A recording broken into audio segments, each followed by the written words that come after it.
Hai guys, kembali lagi bareng gua di Barai Anime. Di video kali ini gua mau nerusin kisah si Classical Nord di dunia game.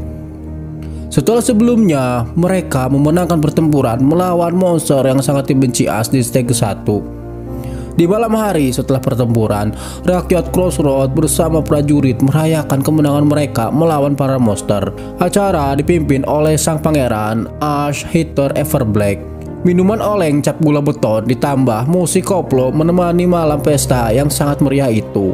Warga sekitar berbaur dengan prajurit kerajaan dalam sukacita. Di balik kemeriahan itu, Ash lebih memilih menyendiri, membuat Lucas sangat khawatir dengan keadaannya. Ditambah, Ash belum sama sekali makan setelah pertempuran siang tadi. Wajah Ash tidak seperti seorang komandan yang telah menenangkan pertempuran. Lucas berkata, "Kita berhasil menghentikan serbuan living armor tanpa mengalami kerusakan yang signifikan. Saya rasa Anda berhak untuk berbahagia." Memang kerusakan tidak signifikan, namun tetap banyak nyawa berharga melayang. Argumen tentang kerusakan yang dialami akan langsung lenyap ketika ada korban jiwa. Karena semua nyawa itu berharga dan mereka semua setara. Ash menyadari jika dirinya tidak dapat menyelamatkan semuanya, apalagi di dalam game keji ini. Andai saja Ash lebih berhati-hati menentukan langkahnya, mungkin saja mereka tidak akan mati. Sebetulnya situasi saat ini berbeda dengan saat tutorial. Seharusnya ia lebih dapat membuat strategi yang lebih matang. Lucas mencoba menenangkan Ash. Jika Ash telah berjuang sekuat tenaga, jadi tidak perlu menyalahkan dirinya sendiri. Mungkin ucapannya tidak akan cukup menghilangkan rasa penyesalan Ash. Tetapi saat ini semua warga dan prajurit sedang berpesta merayakan kemenangan hari ini. Jika mereka melihat Ash merenung seperti ini, moral mereka sebagai prajurit tidak akan meningkat. Mendengar kata-kata Lucas yang ada benarnya, Ash tersadar tugas seorang komandan bukan hanya menyusun strategi, melainkan bersedih dan berbahagia bersama. Akan tetapi ketika Ash menyeruput minumannya, si kampret, rasanya nasi gaciki kuda. Belum juga turun rasa terkejutnya, dari belakang Aider kembali membuat Ash kaget. Menurut Aider, mengenang yang telah tiada memang penting, tapi sempatkanlah waktu untuk selebrasi. Aider mengucapkan selamat atas keberhasilan menyelesaikan stage 1. Stage yang sulit, tetapi Ash berhasil menyelesaikannya dengan sangat baik. Kemudian Aider memberi makanan sehat. Jangan terlalu sering makan daging karena kekurangan sayuran juga tidak baik untuk kesehatan. Lah, Ash ngahuleng. Orang semenjak datang ke sini, ia belum pernah makan daging-dagingan. Mengetahui Ash memakan sayuran, orang-orang di sana menangis jadi-jadinya. Seorang pangeran yang hanya memakan daging malah makan sayuran karena dagingnya telah mereka habiskan. Ash berkata, "Sialan, hidupmu ini seperti apa sih?" Ash sedikit melupakan kekecewaannya saat ini dan bergabung bersama prajurit untuk merayakan kemenangan mereka. Kemudian Lily menghampiri Ash. Ia menangis bak bocil pengen beli permen. Tapi di sini Lily pengen pensiun dari dunia pergelutan. Ash tidak begitu saja memberikan Lily surat pensiun karena kontribusinya masih sangat dibutuhkan. Sebagai gantinya, Lily akan mendapatkan gaji yang super duper menggiurkan. Ash memanggil karyawan ahli kimia untuk membawa Lily ke tempat istirahatnya. Kemudian terlihat sikap Demian sedikit aneh. Kok air putih ini rasanya pahit ya? Lah, itu mah bukan air putih, Jang. Siapa yang menyebabkan bocah ini mabuk? Ucap Ash.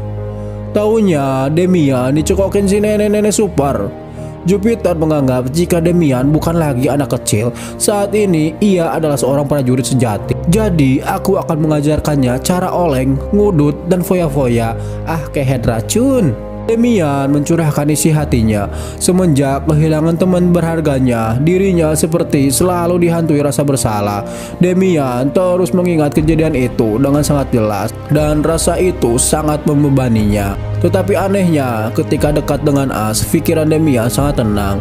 Jupiter pun merasakan kekuatannya begitu sangat meningkat setelah bergabung dengan tim ini. Begitupun Lucas. Bila di dekat Ash, ia merasa pikiran dan hatinya sangat tenang. Menurutnya, Ash adalah sosok pangeran yang memiliki kepribadian mulia dan bakat alami sebagai seorang pemimpin. Tetapi sebetulnya semua itu terjadi karena efek skill pasif Ash yang dapat menghilangkan debuff kepada rekan-rekan menggunakannya dalam radius tertentu. Ya tentunya walau dijelaskan mereka tidak akan mengerti, jadi biarlah seperti ini, ucap Ash. Warga bersama prajurit di sana mendatangi Ash seraya mengajak oleng bersama. Ternyata Ash mempunyai reputasi sebagai pengoleng sejati.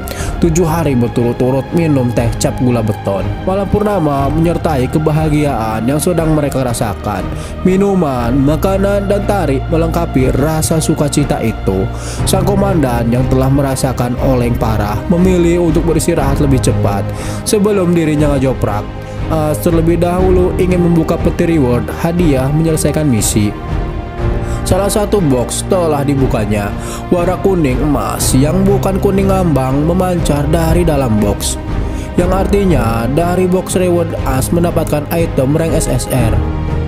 Tapi bukannya senang, si komandan malah melempar item yang didapatnya. Dari sekian banyak senjata rank SSR, kenapa harus sarung tangan?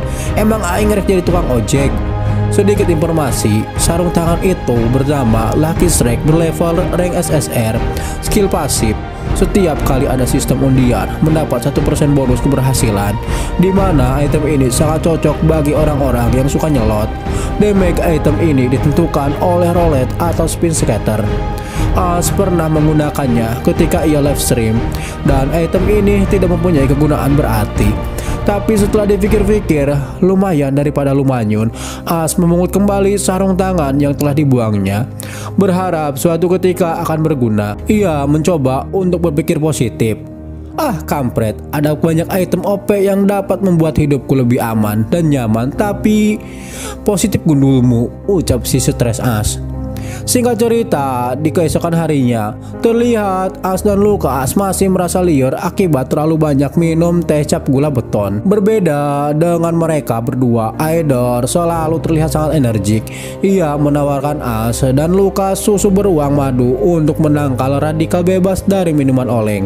Benar saja, seketika Ash seperti telah tidur pula semalaman, segar, dan ini saatnya mempersiapkan untuk pertempuran selanjutnya. Ash mengunjungi benteng Crossroad yang dimana di sana masih menancap pedang segede gaban milik Spectra Knight. Ia menilai kondisi benteng ini sangat tidak memungkinkan menahan para monster, apalagi menahan rindu kepadamu. Anjay, suruput. Dilihat dari pengamatan sang ahli reparasi, membutuhkan waktu kurang 2 minggu untuk memperbaiki benteng ini. Mengangkat pedangnya saja akan memakan banyak waktu. Step kedua dimulai dalam 9 hari 20 jam. Karena waktu yang tersisa tidak akan cukup, Ash meminta Lukas memobilisasi para prajurit yang sehat untuk membantu perbaikan benteng. Bantuan militer dari kota tetangga akan tiba esok hari, jadi semua pekerjaan bisa dibilang mulai dapat dikerjakan esok hari. Aspek lainnya, Ash bisa saja mengendalikannya, namun tidak untuk penambahan pasukan. Itu berada di luar kemampuannya. Yang bisa Ash lakukan saat ini hanyalah berdoa, berharap pasukan bantuan akan tiba dengan selamat. Dirasa semua informasi sudah didapat. Ash meminta Aidor terus memonitoring pengerjaan dan segala sesuatu yang berhubungan dengan perbaikan benteng. Di sela-sela waktu itu, Ash mengajak Lukas melakukan sesuatu, yaitu menyerang Dengen. Singkat cerita, Ash mengumpulkan anggota partinya untuk menjelaskan apa yang akan mereka lakukan esok. Namun, Ash tidak menjelaskan semuanya. Alangkah baiknya jika mereka melihat secara langsung, karena menjelaskan sejuta kali pun mungkin mereka tidak akan bisa mengerti. Semua orang nampak sangat ridho menjalankan perintah sang pangeran, tetapi tidak bagi Lily. Nampak Lily sangat kesal, lagi-lagi dirinya harus bertaruh nyawa dalam peperangan. Tenang Lily, gajimu akan aku naikkan. Lain masalah duit Nan, aku tuh lelah dengan semua ini, ucap Lily. Aidor diperintahkan mempersiapkan perlengkapan yang diperlukan untuk ekspedisi di dalam Dengen, seperti perbekalan, kemah, berbagai potion, dan tentunya alat penerangan. Singkat waktu, keesokan harinya mereka berkumpul di belakang kediaman pangeran.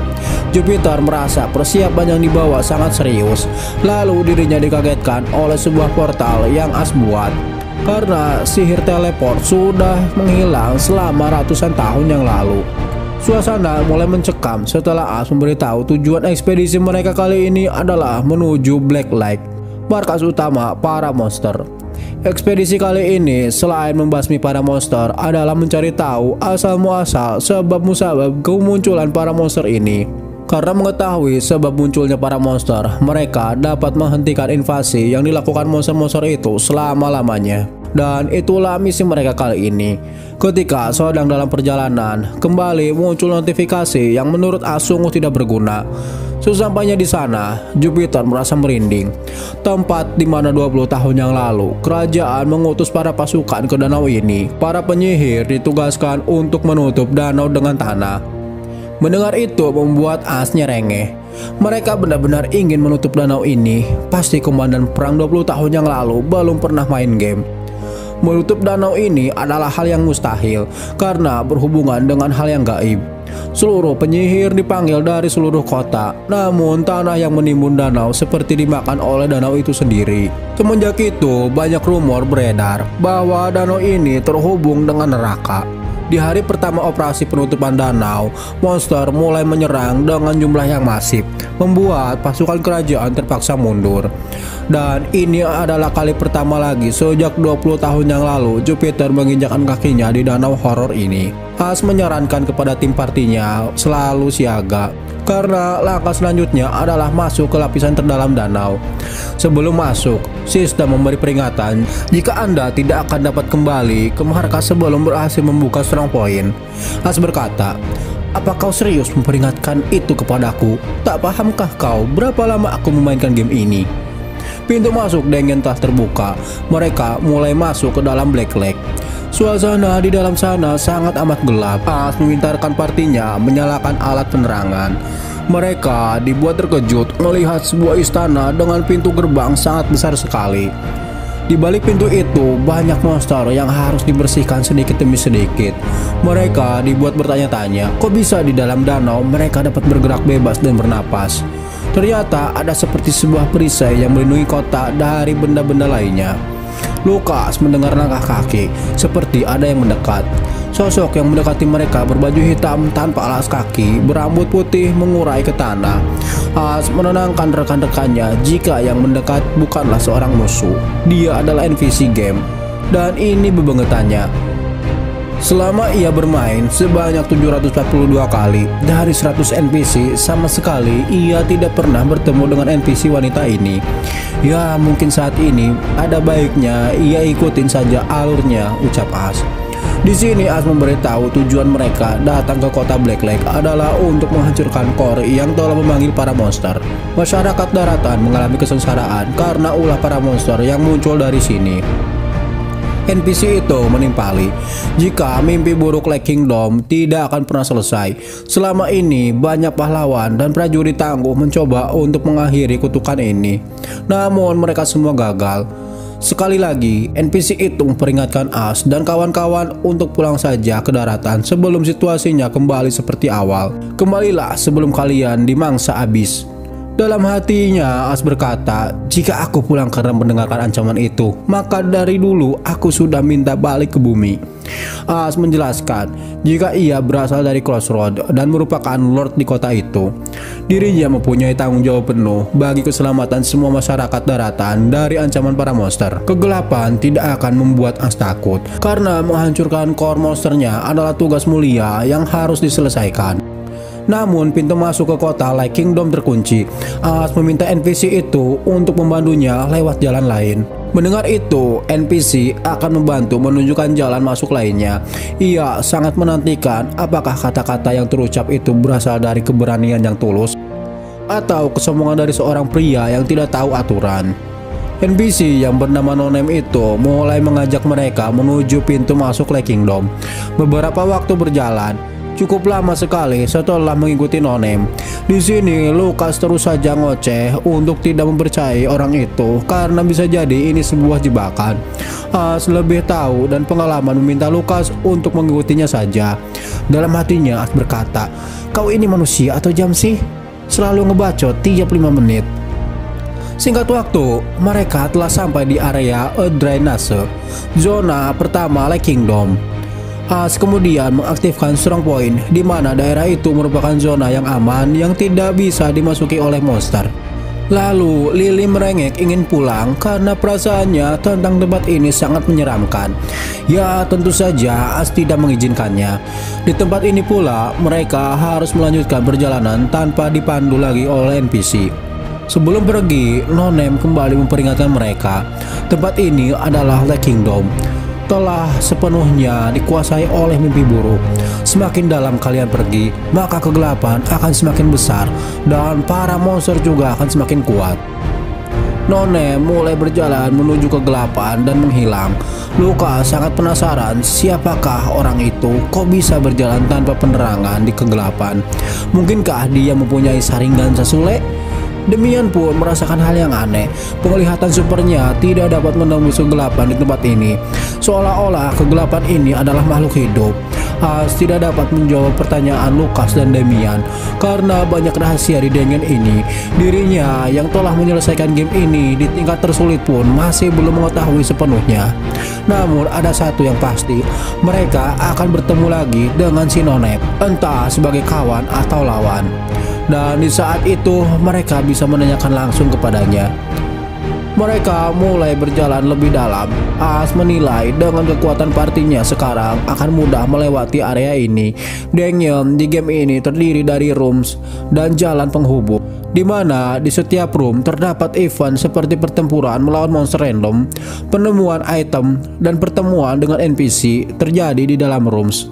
Event pertama yang akan mereka hadapi adalah Giant Rats level 3 berjumlah 14 ekor. Untuk monster ini, As merasa partinya akan mudah mengalahkan mereka. Namun lumrah bagi kebanyakan wanita, Lily begitu sangat takut melihat tikus, apalagi ini tikus segede gaban. Lucas berada di barisan terdepan untuk menghadang semua monster yang datang. Damian ditugaskan menyerang tikus-tikus ini di bagian terlemahnya, yaitu mata dan tenggorokan. Untuk para mage, menyerang hanya jika ada monster yang lolos dari sergapan Lucas dan Damian.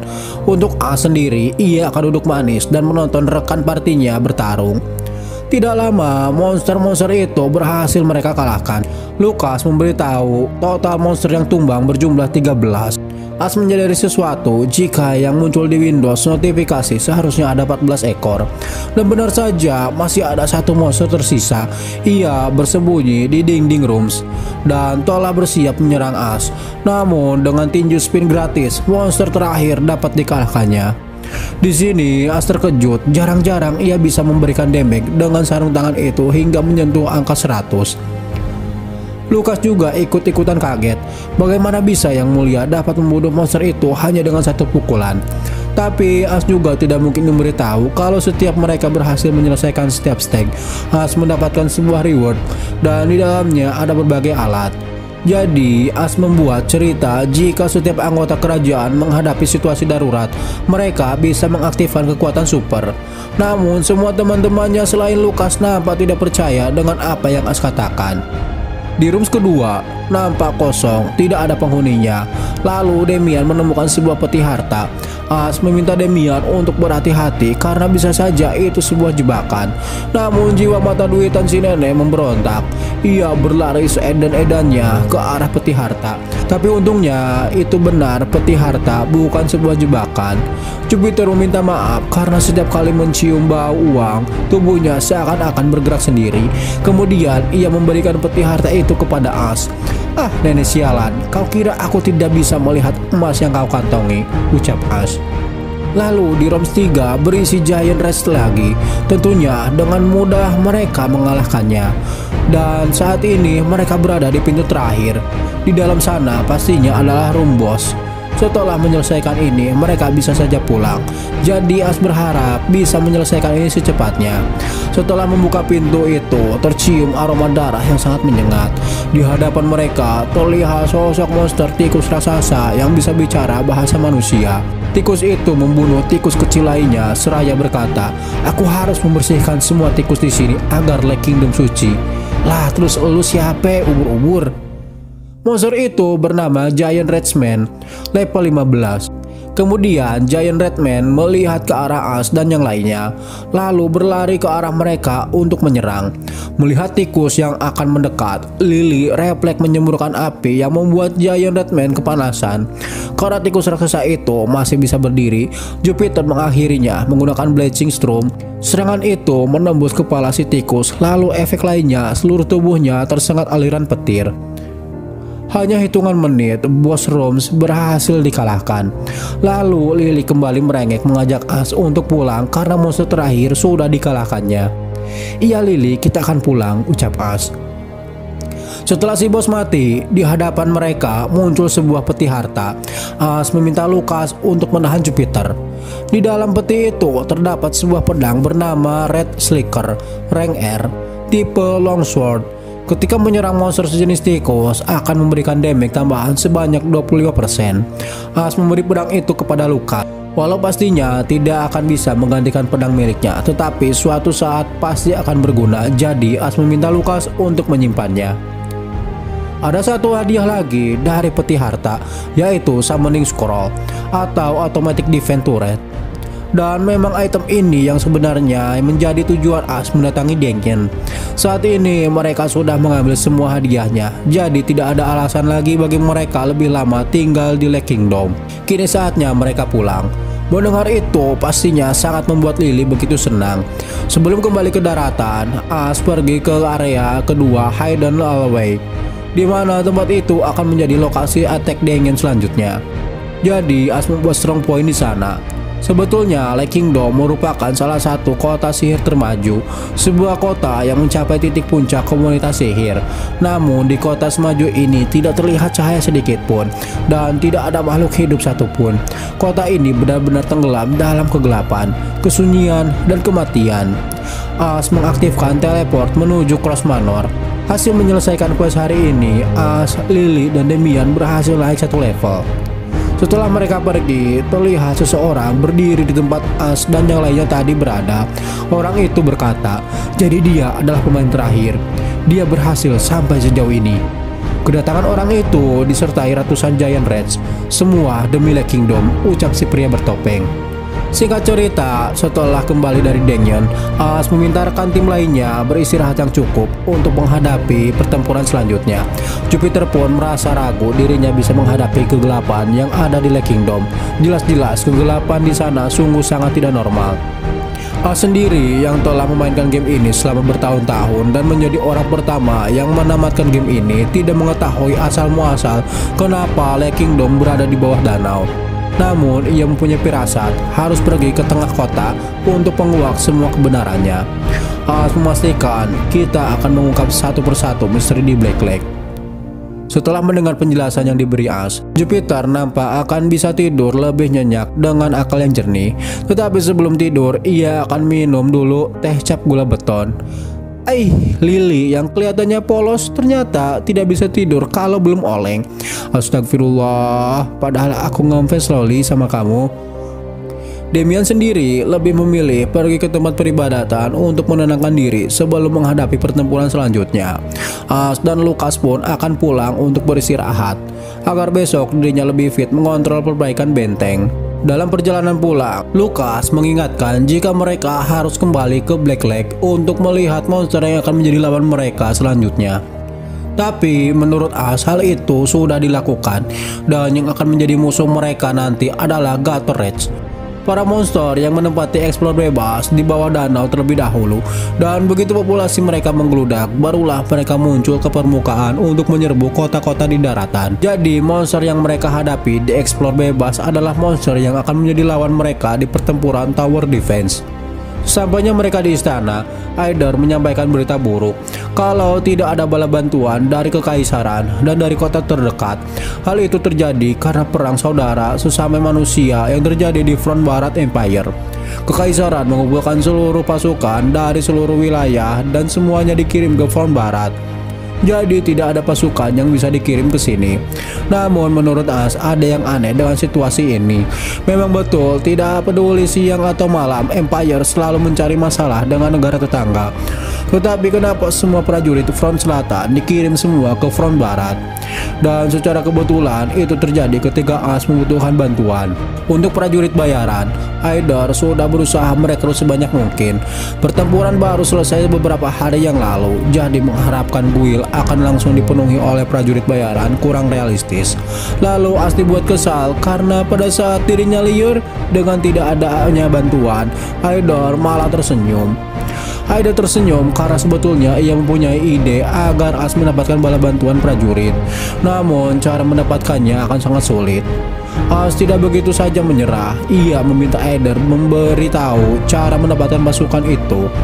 Keesokan harinya, Haider mengajak AS ke suatu tempat, di mana tempat itu adalah tempat tinggal Lord sebelumnya, yang dijuluki Earl of the Frontier. Secara garis besar, Earl of the Frontier mereka melindungi garis terdepan dari serangan monster atau bahaya lainnya. Earl of the Frontier memiliki otoritas lebih tinggi dari Earl biasa. Dengan kata lain, mereka bukan hanya bangsawan lokal, tapi juga seorang komandan militer yang bertugas menjaga wilayah itu. Sebelum terbentuknya wilayah Crossroad, keluarga Cross terlebih dahulu menguasai wilayah itu, dan penamaan Crossroad diambil dari nama keluarga Cross. Perkotaan, jalan-jalan dibangun oleh keluarga mereka, dan benteng di atasnya kemudian disebut Crossroad. Di wilayah ini, keluarga Cross memiliki pengaruh lebih besar dibanding Empire. Namun, pada perjalanannya, Lord terakhir melepaskan tahtanya kepada Empire. Maka dari itu, Pangeran AS dari Empire menjadi Lord baru di wilayah ini. Untuk alasan kenapa Lord sebelumnya menyerahkan tahtanya yang sudah puluhan atau bahkan ratusan tahun dikuasainya, Haider menyarankan akan lebih baik AS mendengarnya langsung dari orangnya. Mereka pun sampai di kediaman Earl Cross, mantan Lord Crossroad.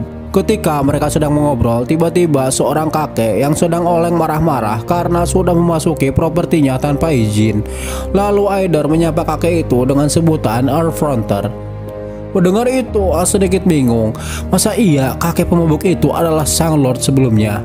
Haider memberitahu Cross Frontier ada seorang tamu yang ingin bertemu dengannya. Di sini, Cross sedikit kesal karena dirinya sudah berulang kali berkata untuk tidak membawa siapapun ke tempat ini. Haider hanya meminta waktu beberapa menit saja untuk Cross mendengarkan maksud dan tujuan mereka ke tempat ini. Sekalian, ia ingin memperkenalkan Lord baru yang memegang wilayah Crossroad. AS bersikap layaknya seorang bangsawan ketika berbicara dengan Cross Frontier. Karena walau bagaimanapun beliau adalah senior dan pemegang tahta sebelumnya. Belum juga AS memberitahu tujuan mereka datang, Cross Frontier langsung menyuruh pergi. Sebetulnya AS terbawa emosi karena sikap patua itu sudah kelewatan batas. Padahal dirinya merendah sebagai seorang lord di hadapan si kakek. Namun dipikir-pikir lagi, jika AS membalasnya dengan kekerasan, maka tujuannya tidak akan pernah tercapai. Untuk saat ini AS lebih memilih mundur.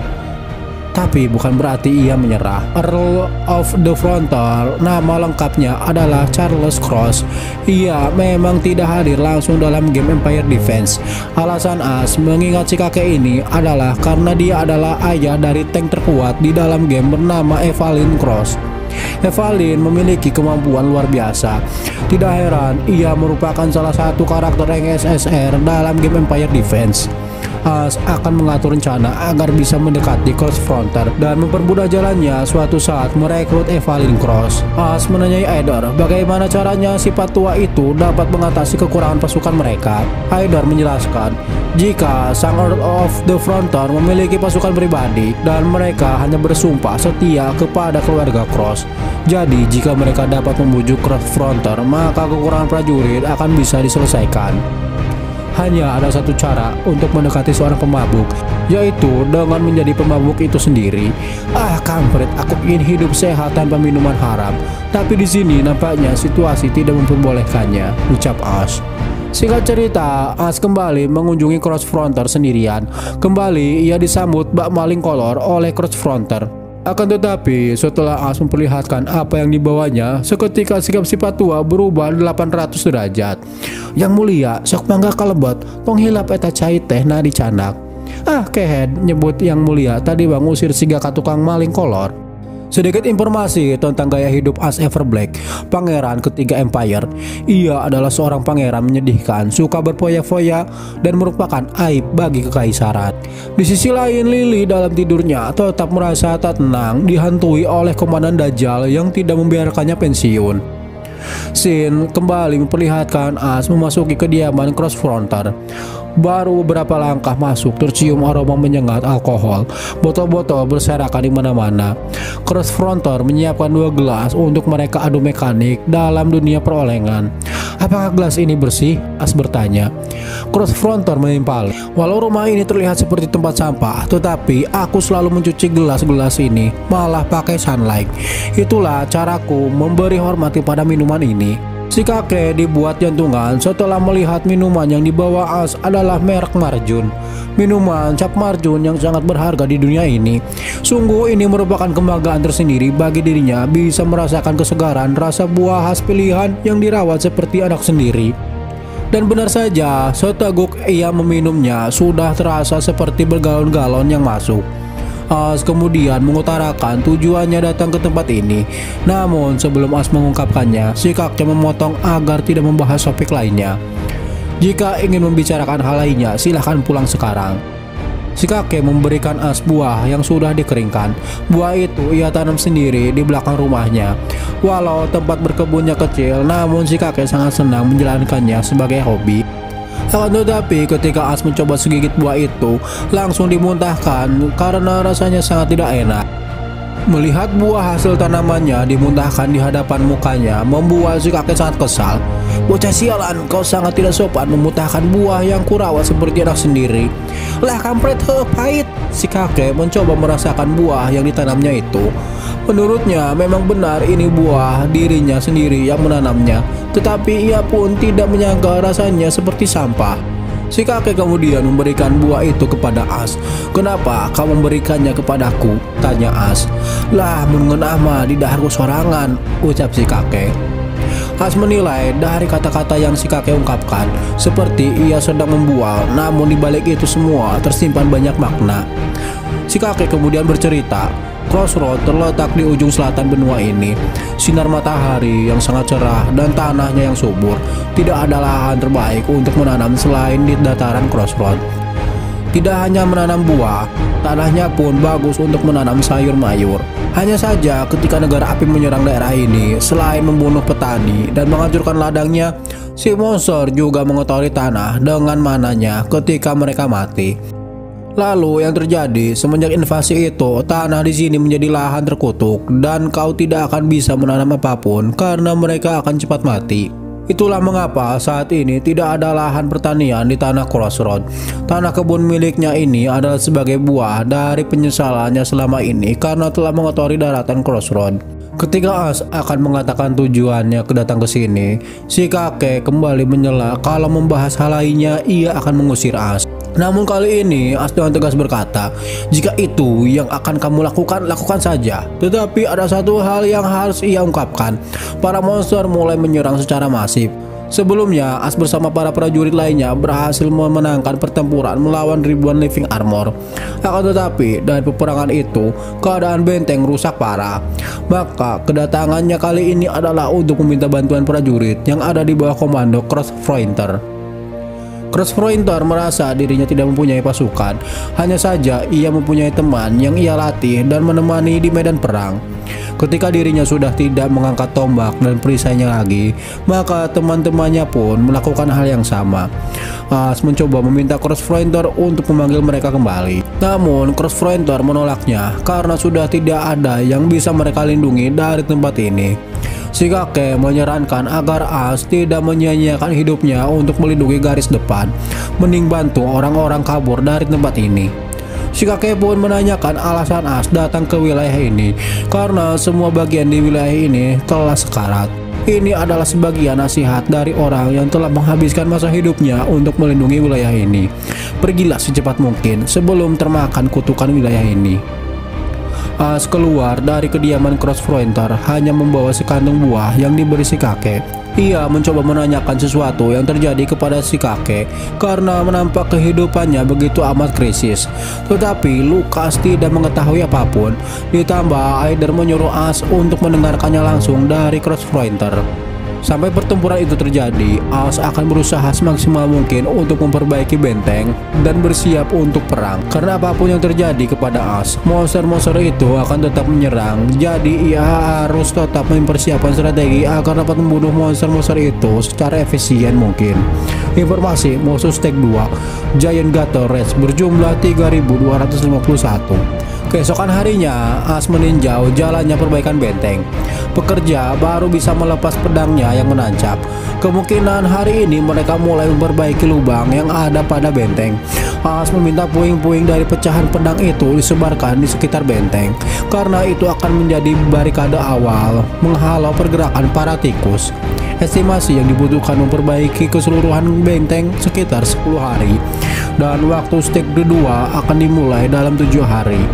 Tembok benteng Crossroad merupakan salah satu mahakarya teknologi Empire, maka untuk memperbaikinya pun pasti membutuhkan waktu. As akan membawakan seluruh material yang dibutuhkan, lalu meminta si pekerja menyelesaikannya dalam 7 hari.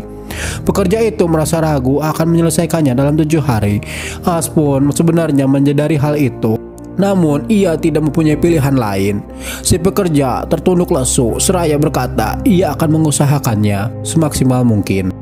Waktu sudah berjalan beberapa hari. Saat siang, As mengawasi jalannya proyek. Ketika malam datang, ia mengunjungi Crossfighter hanya untuk menemaninya minum. Tidak ada pembicaraan sama sekali. Mereka hanya saling menuang minuman. Garis pertahanan secara perlahan mulai dibangun kembali, dan As yang mendapatkan jackpot setelah oleng 2 hari berturut-turut. Akhirnya di hari ketiga, Crossfighter mulai buka suara membahas sesuatu yang lain. Ia bertanya, "Yang mulia, adakah seseorang yang kau cintai?" Di sini As ngawulang parah. Di bumi, sebelum dirinya memilih menjadi seorang streamer, As hidup sendirian. Tidak ada yang mencintainya dan ia juga tidak mencintai orang lain. Dan setelah ia menjadi seorang streamer, banyak orang-orang gila yang melecehkannya. Memikirkannya pun membuat As ngebiri-gidik. Walau berpikir keras, As ketika hidup di bumi dan sekarang ia tidak memiliki seseorang yang spesial.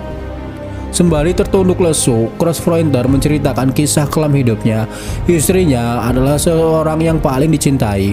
Namun 3 tahun yang lalu, istrinya meninggal di kebun ini dicabik-cabik oleh monster. Hingga ia menguburkannya dengan peti kosong karena tidak ada jasad yang tersisa. Lord di negeri ini selalu mempunyai wejangan. Mereka menyebutnya sebagai kutukan. Akan ada masa di mana mereka harus memilih antara kota atau seseorang yang dicintainya. Tidak ada pengecualian dari Lord terdahulu. Tidak ada yang bisa kabur dari kutukan ini. Dan momen itu pun menghampiri Crossfighter sebagai Lord saat itu. Beberapa tahun yang lalu, para monster tidak menunjukkan pergerakan yang berarti. Kota menjadi damai dan aman, namun pemasukan mulai menipis. Untuk menghidupi keluarga dan memajukan perekonomian, Crossfighter memikirkan bisnis baru. Kemudian istrinya memiliki ide untuk membuka lahan pertanian di selatan Crossroad, di mana di tempat itu tanahnya belum terkontaminasi. Karena frekuensi kemunculan monster yang menurun, Crossfighter mengambil keputusan beresiko itu, membangun lahan pertanian di halaman terbuka. Setelah beberapa waktu berjalan, banyak pengungsi berbondong-bondong menempati lahan itu karena mendengar tanahnya yang masih subur. Ditambah monster yang datang ke tempat itu sangat sedikit, jadi mereka dengan mudah mengalahkannya. Beberapa tahun berlalu, apa yang mereka tanam menghasilkan buah-buahan yang sangat segar dan manis. Crossfighter masih sangat mengingat ketika istrinya menyuapinya untuk kali pertama merasakan rasa buah anggur yang mereka tanam sendiri. Ada harapan, mungkin saja mereka sudah tidak akan membunuh monster lagi, karena saat ini mereka telah berhasil menjadi seorang petani yang menghasilkan berbagai macam buah dan sayuran. Namun hal itu mustahil terwujud di dunia terkutuk ini. Di tahun kedua, Crossfighter meninggalkan benteng. Ia mendengar kabar jika ada 100 monster menyerang kota. Sebagai prajurit, Crossfighter tidak tinggal diam. Waktu itu, istrinya melambaikan seraya berkata kepadanya untuk berhati-hati. Crossfighter baru mengetahui jika monster yang menyerang membagi menjadi 2 kelompok. hanya sekitar 12 ekor monster yang menuju ke arah pertanian di mana di sana istrinya berada. Pasukan utama monster-monster itu telah mencapai kota.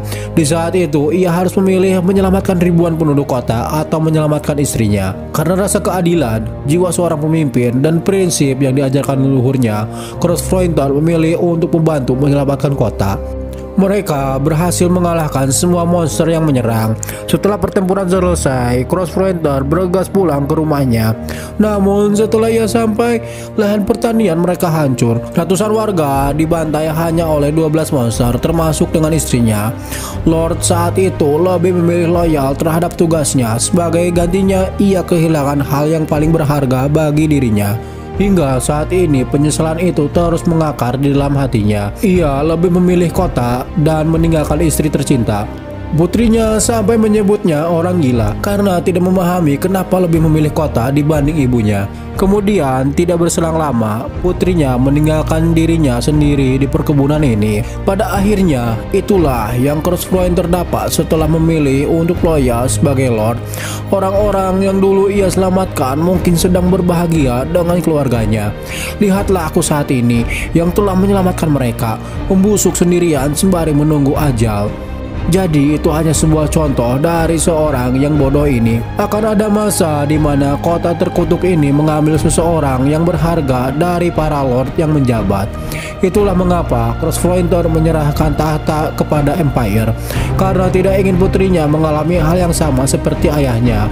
Tanker rank SSR Evelyn Cross, sang ayah berusaha menjauhkan karakter yang sangat ingin Ash rekrut dari wilayah ini. Kemudian si kakek menjawab permintaan bantuan untuk melindungi kota ini. Si kakek berkata, jika ia telah melindungi kota ini jauh sebelum kota ini merenggut kebahagiaannya. Saat ini ia ingin mati di kebun ini di atas sebuah kesalahan yang telah dipilihnya bertahun-tahun yang lalu. Dan itu adalah alasan kenapa Crossfronter menolak membantu Ash. Ada satu hal lagi yang diucapkan Crossfronter kepada Ash, yaitu saat momen itu pastikan untuk memilih dengan bijak. Jangan sampai keputusan itu membuatmu menyesal seumur hidup. Singkat cerita, ini adalah hari kelima perbaikan tembok kastil. Para pekerja melakukan pekerjaannya dengan sangat baik. Sebagai rasa terima kasih, Ash membawakan mereka makanan. Hal itu membuat para pekerja sangat senang karena Lord mereka begitu sangat perhatian. Tapi pangeran, gak ada minuman olengnya. Ah, si kehet gawe heula karek oleng. Perbaikan benteng berjalan dengan cepat karena support material dan pekerja dari Ash yang sangat luar biasa. Kepala pekerja sangat yakin ia beserta anak buahnya akan menyelesaikan perbaikan benteng tepat waktu. Kemudian Ash menyuruh alkemis untuk menggunakan summoning scroll di Venturat yang tempo lalu Ash dapatkan di Dengen. Setelah Ash memilih lokasi penempatan turret, secara ajaib bebatuan di situ berubah menjadi sebuah machine gun. Ketua alkemis berkata kalau ini adalah teknologi sihir yang telah lama hilang. Lagi, Ash menaikkan mood para bawahannya dengan memuji hasil kinerja mereka. Kemudian, Shin berpindah ke tempat pandai besi. Lucas dibuatkan Ash jirah level SR yang terbuat dari soul core milik Spectra Knight. Lucas sangat senang karena telah dibuatkan jirah baru. Sampai ia meneteskan air mata. Ash juga merasa di masa depan ia harus memberi hadiah Lucas karena kontribusi dan Lucas merupakan tangan kanannya. Ketua pandai besi itu pun merasa senang karena Paduka Lord mempercayakan pembuatan alat perang itu kepadanya. Ia berjanji jika Ash mempercayainya kembali sekuat kemampuannya, ia akan melakukan sebaik mungkin. Sebelum pertempuran dimulai, Ash mengajak Lucas ke tepi barat benteng karena proses terpenting akan diadakan di sana. Prosesi yang dimaksud adalah acara pemakaman bagi para prajurit yang telah gugur di stage sebelumnya. Peti baru mulai disemayamkan di bawah nisan yang berjajar rapi. Jumlah kematian stage sebelumnya tidaklah banyak. Di sini Ash merasa bingung harus senang atau bersedih. Di malam harinya, Ash tetap memandangi kuburan yang ada di hadapannya. Kemudian terdengar suara seseorang yang berkata, "Jadi kau memakai sebagian dana besar untuk prosesi pemakaman, dan aku juga mendengar kalau kau memberikan bantuan pasca kematian. Benar-benar pengeluarannya sangat mewah." Orang itu adalah Crossfronter. Ash cukup terkejut dengan kedatangan si kakek pengoleng ini. Ia mengira tujuan si kakek datang menemuinya karena kehabisan minuman di rumahnya. Kedatangannya saat ini adalah untuk memberitahu As. Sebelumnya si kakek sempat mengobrol dengan rekan seperjuangannya dulu, dan ia meminta rekannya itu untuk membantu melindungi kota ini sekali lagi. Jawaban rekan-rekan si kakek membuat As begitu sangat lega. Di akhir waktu tersisa, bantuan prajurit telah dia dapatkan. Namun si kakek tidak mengetahui apakah teman-temannya itu akan berguna atau tidak, yang tentu saja faktor U menjadi alasan. Tetapi untuk saat ini mereka sangat siap berperang. Saat ini As sangat bingung dengan apa yang terjadi, karena selama 1 minggu ini si kakek terus menolak permintaannya. Tapi pada akhirnya ia mau memberikan bantuan. As merasa senang dan sangat bersyukur.